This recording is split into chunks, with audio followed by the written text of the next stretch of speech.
Number 1.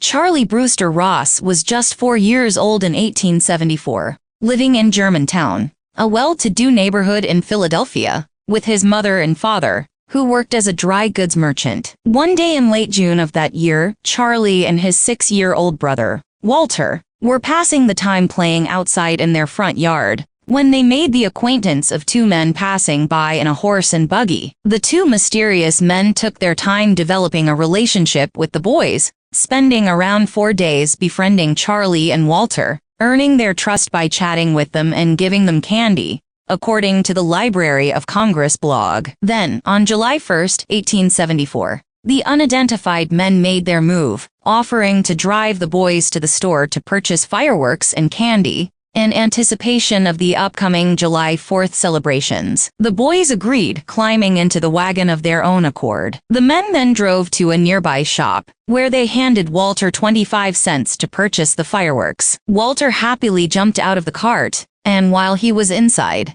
the 2 men drove off, abandoning Walter at the store, and escaping with Charley, via the Pittsburgh Post-Gazette. Just 3 days later, on July 4th, Charley's father, Christian Ross, received the first ransom letter from the kidnappers. It read, "Mr. Ross, be not uneasy, you son Charley Brewster, be all writ we got him, and no powers on earth can deliver out of our hand." The letter read, according to Pa Book, the kidnappers sent a total of 23 handwritten ransom letters to Christian Ross through the post office system. The letters demanded $20,000 in exchange for the safe return of little Charley. However, Christian was unable to meet their financial demands. The kidnappers likely believed that, due to the size of their home and the relatively well-off neighborhood they lived in, the Rosses were a wealthy family, who would easily be able to pay the desired sum to get their son back safely. However, they did not realize that Christian Ross had lost most of his money in the stock market crash of 1873,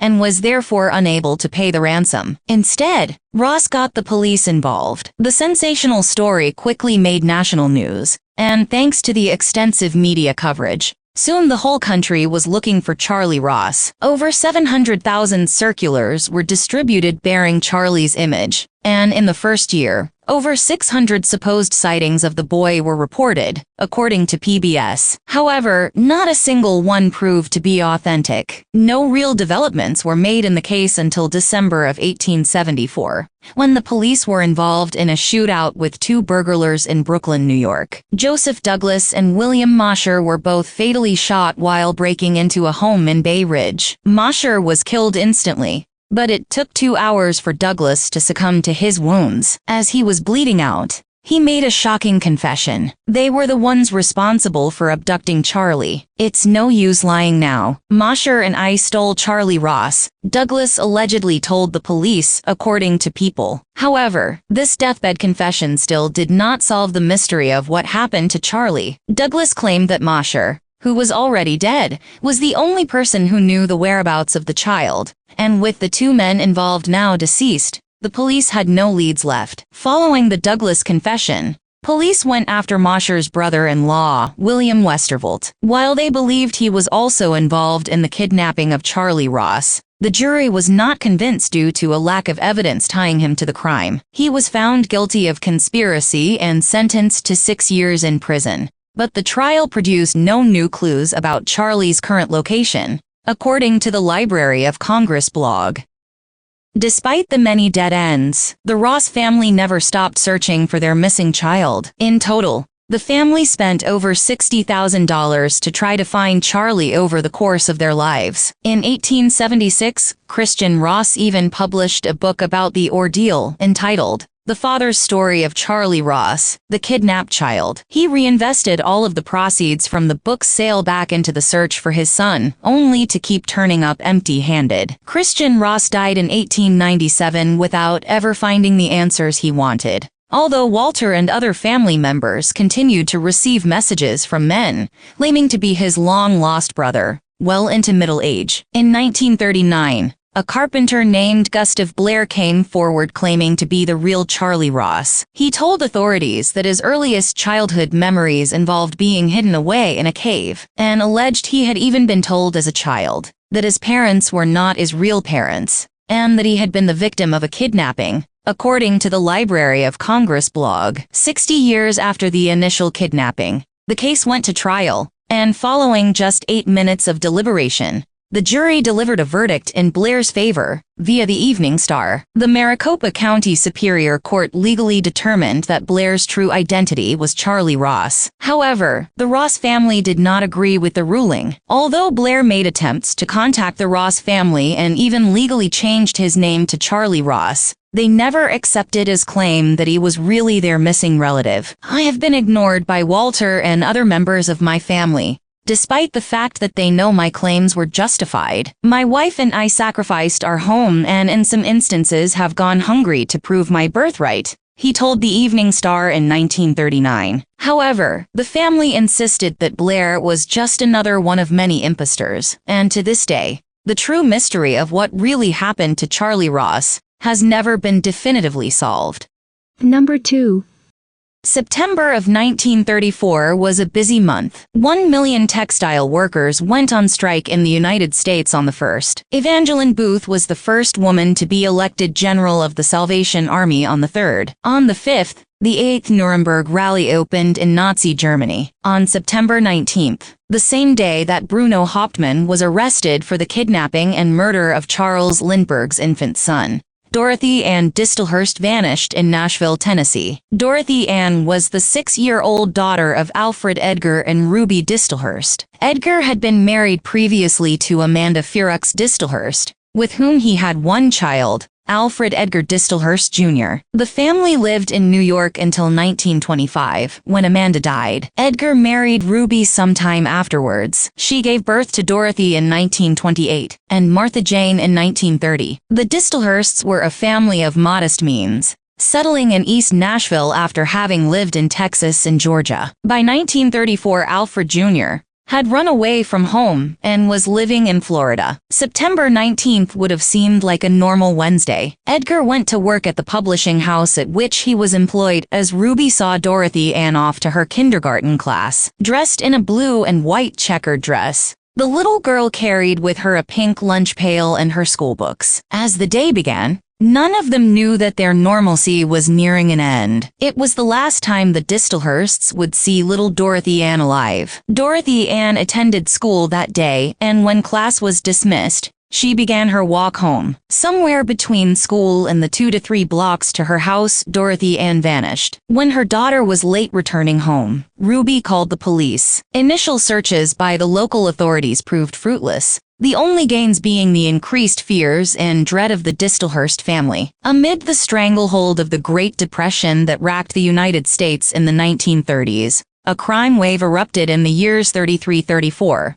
that gave birth to the likes of John Dillinger, Machine Gun Kelly, and Bonnie and Clyde. In the grip of this lawless epidemic, there arose a practice that was referred to as the snatch racket. It was kidnapping for ransom, and it was considered easy money. The usual victims to be snatched were businessmen, bankers, and anyone perceived of wealth. Charles Lindbergh's son was an example. More often than not, the abductees were released roughed up, but otherwise unharmed. A few victims were taken more than once. The Distelhurst family was by no stretch wealthy, and the idea that it was a kidnapping for ransom, though unlikely, was not dismissed. When the news broke of Dorothy Ann's disappearance, it made national headlines. The news not only brought her brother, Alfred, back to Tennessee, it released a deluge of ransom notes on the family and the authorities. One note the Distelhursts received, a postcard from Augusta, Georgia, demanded $175,000 be paid, or Dorothy Ann would be blinded with acid. Another note required a less substantial sum of $5,000. It was concluded that the majority of the ransom notes,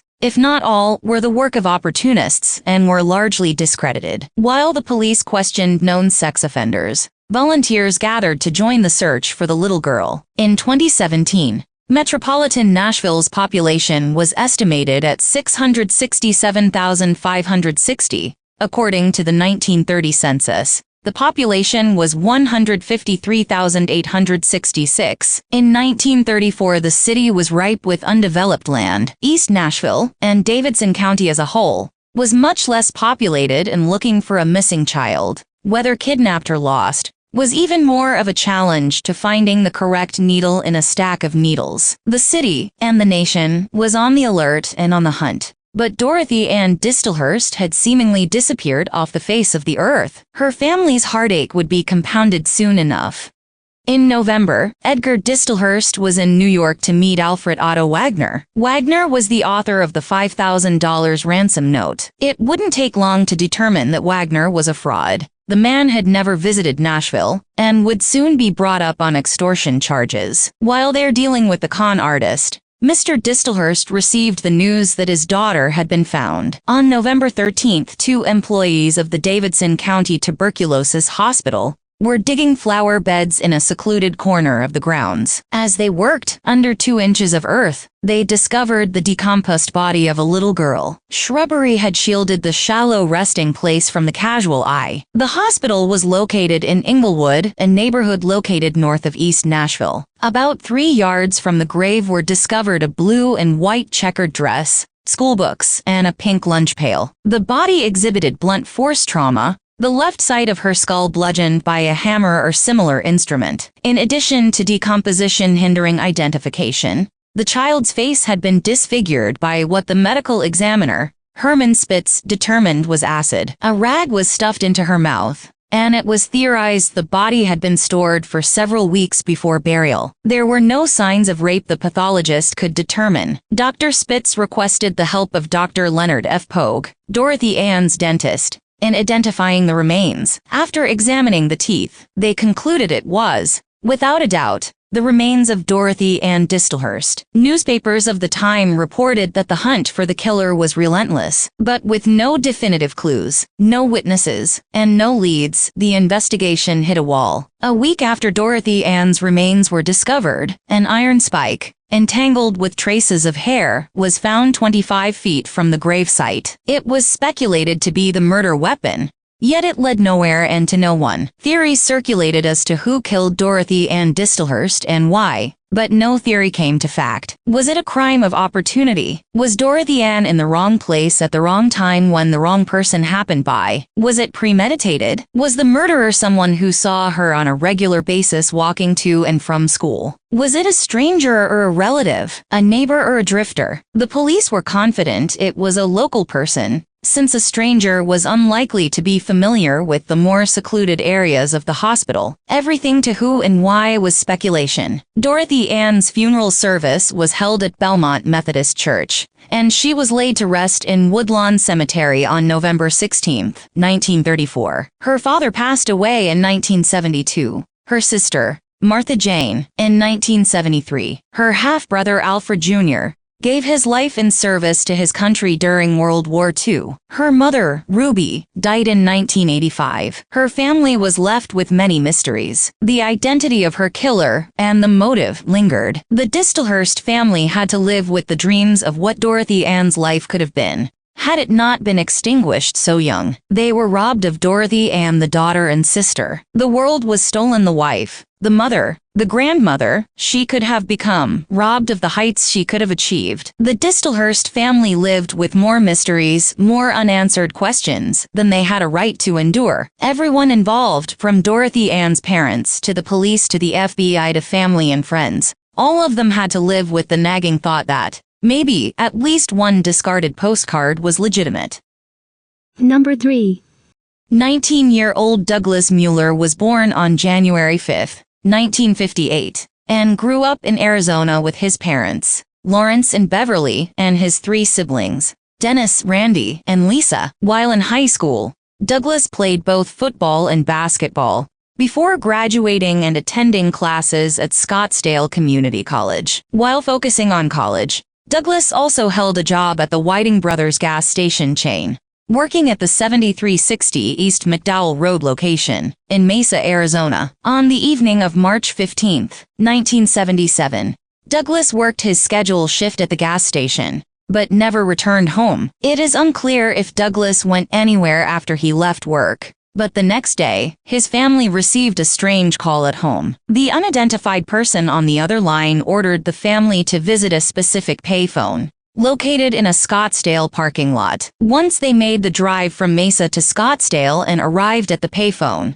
they discovered their son's driver's license inside, along with a note. The note demanded a ransom of $50,000 for Douglas's safe return, but strangely, it was written in Douglas's own handwriting. The family gathered the money and left it at the designated location, yet it was never collected. 3 more calls came in to the family's home from the unidentified man, each call again demanding $50,000. Every time the family would drop the money off where the man said, it was never picked up, and the calls stopped coming in. Douglas's car was eventually found abandoned at Sky Harbor International Airport in Phoenix, but it provided no clues as to what may have happened to him. In 2007, a femur bone was discovered near a popular hiking trail in North Scottsdale, with authorities believing it had been there for at least 5 years. The bone was taken to a lab where a DNA profile was created, and forensic scientists determined the bone belonged to a white man in his 20s. For some reason, authorities didn't initially believe it could belong to Douglas,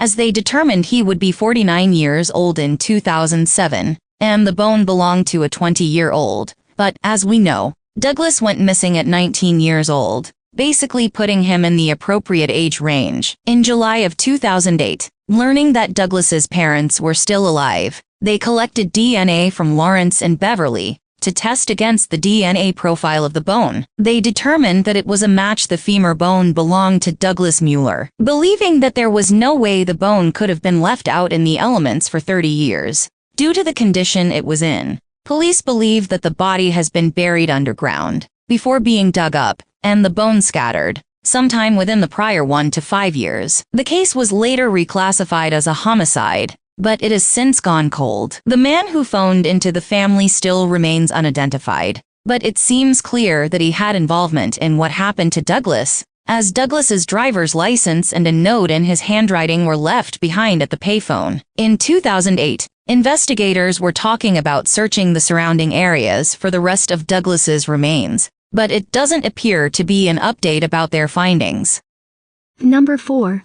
In 1988, Laurie Hearin was a 73-year-old Southern socialite who vanished under bizarre circumstances via the Charley Project. According to Unsolved Mysteries, her husband, businessman Robert Hearin, was one of the wealthiest men in Mississippi. On July 26, Hearin hosted a bridge club at her home. By 3 p.m., everyone, including her housekeeper, had left. At 4:30 p.m., Mr. Hearin returned home and noticed that his wife's car was in the driveway, but Hearin herself was nowhere to be found per Mississippi. After contacting friends and family, who all had no idea where she could be, he called the police. Mr. Hearin also found a ransom note, per WLBT. The note demanded that he pay 12 businessmen linked to School Pictures, a company where he had once been the president. In the early 1980s, School Pictures sued 12 franchise owners, including Newton Alfred Wynn, a Florida lawyer. Time was of the essence as investigators found blood on the carpet belonging to Hearin. She also had a disorder that could prove fatal if unmedicated. On the day she went missing,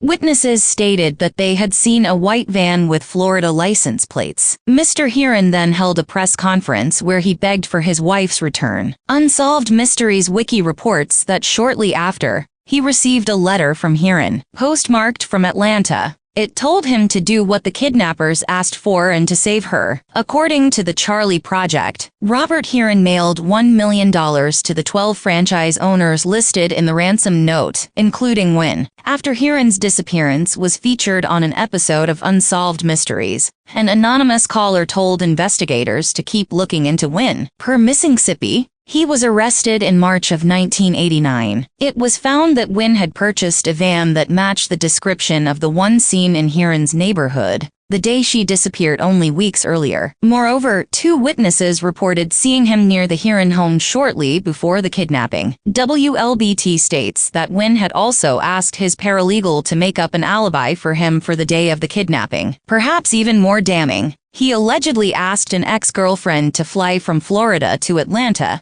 to mail a letter she later said was the one Mr. Hearin had received from his wife. In 1990, Wynn was convicted of conspiracy to commit kidnapping, extortion, and perjury. He was sentenced to 19 years. Despite this, he maintained his innocence and was released from prison in 2006. Per the Los Angeles Times, Mr. Hearin died 2 years after his wife's disappearance. Hearin's body has never been found, and she was declared legally dead in 1991. No one has officially been charged with her kidnapping. A prosecutor later stated that although they clearly had their guy, they didn't solve the mystery of what happened to Laurie Hearin. Number 5.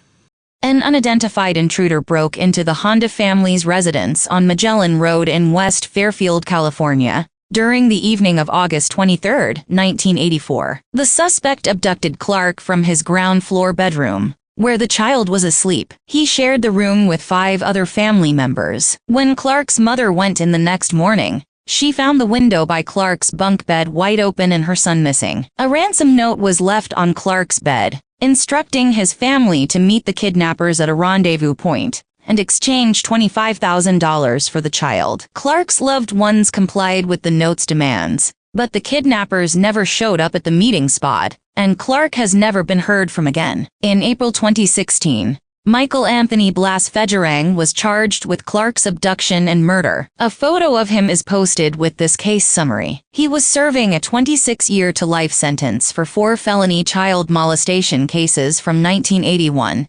2001 and 2002. At the time he was charged in Clark's case, Fejerang was a friend of the Handa family, lived in Fairfield, and was 23 years old in 1984. In August 2017, he pleaded no contest to first-degree murder. He was sentenced to an additional 25 years to life in prison, to be served concurrently with his child molestation sentence. The kidnapping charge was dismissed. Police believe Fejerang and 2 others, a man and a woman, got the idea to kidnap Clark. They were all under the influence of drugs at the time. Fejerang sneaked into his room, and Clark reportedly recognized him and asked, "Why are you doing this to me?" Fejerang blindfolded him and sedated him, and the group took him to a house in Vacaville, California, where they killed him. Fejerang's accomplices has not been publicly identified. Police stated the woman is dead, and they have not been able to locate the man. Fejerang said he couldn't remember where he had buried Clark's body. Clark is the youngest of 9 children. His parents have 3 children together, and his mother had 6 from a previous relationship. His parents had separated about a month before his disappearance. His father and uncle still live in Fairfield. Clark's family is not wealthy, and his mother's home was modest,